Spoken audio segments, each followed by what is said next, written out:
So I thought I'd start off my new YouTube with a video on how to meditate. It's going to be a how-to do-it-yourself at home, follow along sort of video. The first thing is to explain a little bit about meditation. What does it mean to meditate? Well, the word meditation is a English word. It comes from Latin or it comes from Greek. And it comes from the same root as the word medication.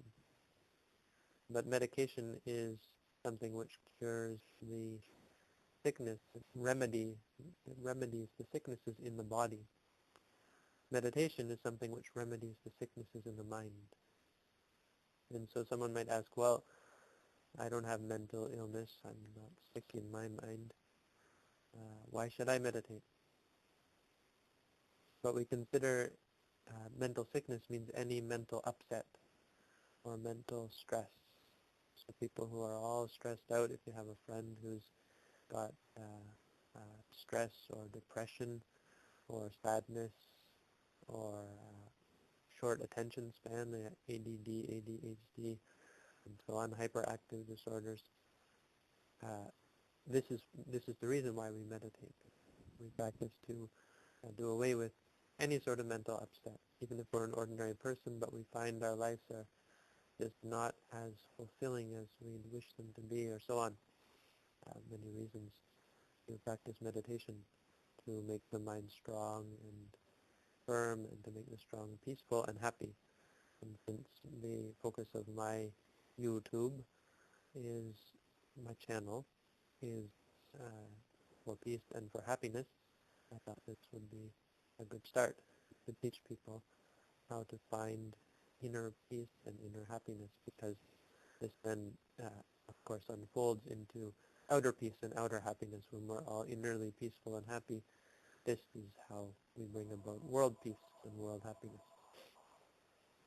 So, let's get right into it then. We'll talk about meditation. Meditation means to cure the sicknesses of the mind. Now let's learn how to practice meditation.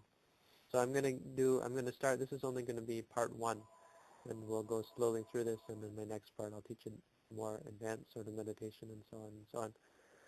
But for the first part I'm going to teach just a brief sort of meditation, a very simple meditation. And what we're going to look at in meditation is we're going to look at our body and our mind. Because, again, real meditation has to be able to cure the things which are wrong with our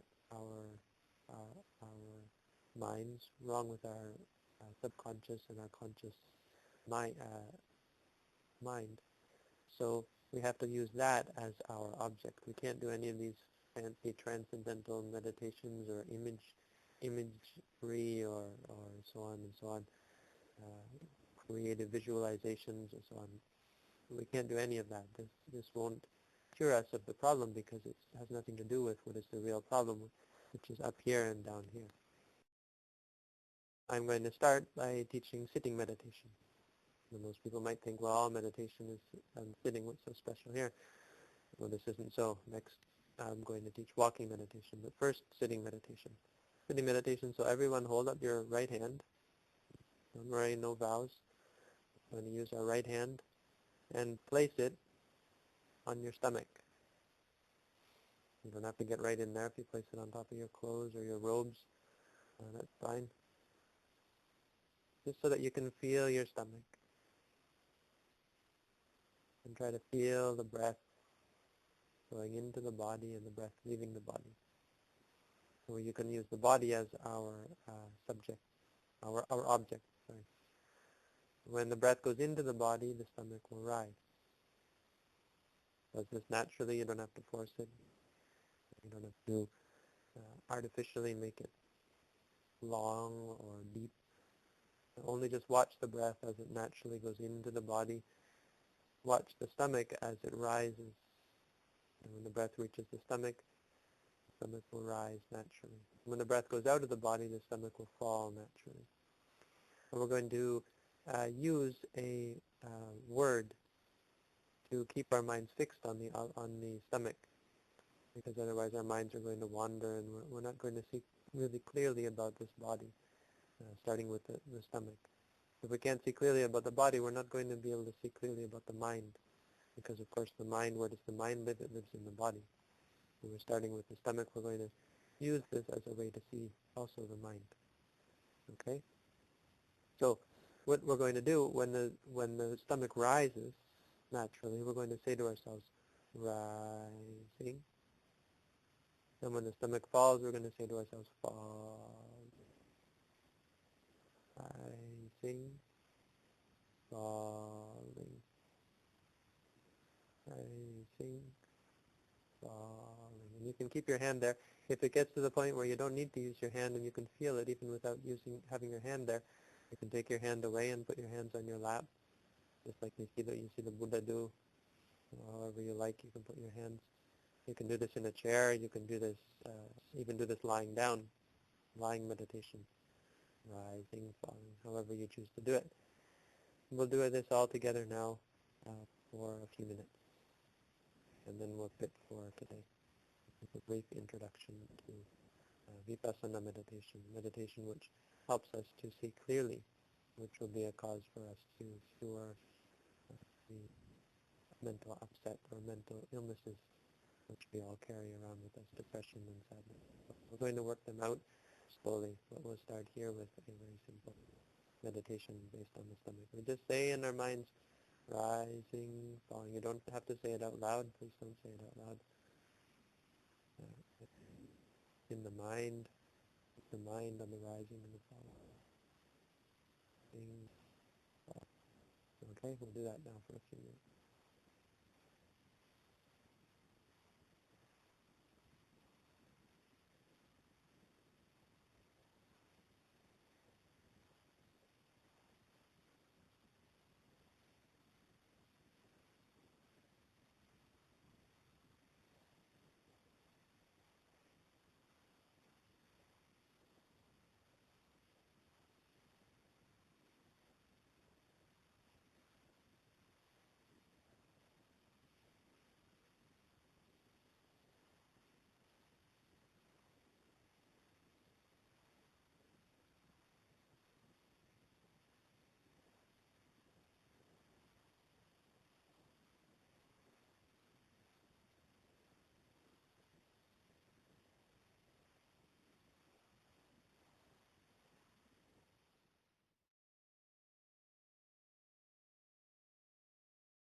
Okay. Now let's start at Vipassana meditation. You may be wondering exactly what this has to do with the mind and curing the mind. I'd just like to say in this episode that before we can start to change or cure the problems, we have to understand the disease. Just like in medicine, first you have to take science. You have to understand what our organs and what our cells and all of these things and how these systems work together. In the same way, the first thing before we're going to work on the mind, first we have to understand the mind. So in the beginning, we're going to look at the body, the rising and the falling, and the mind, which says rising and says falling and knows the rising and the falling. Even in just a few minutes, probably you can already see something about your own mind. Maybe for many people, the mind is wandering and the mind is not with the rising and the falling. Maybe the mind is getting bored, or it's getting upset, or maybe it feels very happy and peaceful. You can start to see how the mind works and how the body works. And then we can start to work on the problems and see what are the real problems and why it is that we as human beings still have pain and suffering and sadness and so on. Why these things still come up from time to time. And we can learn to overcome and do away with these things and be happy and peaceful all the time. That's all for now. Thanks for tuning in.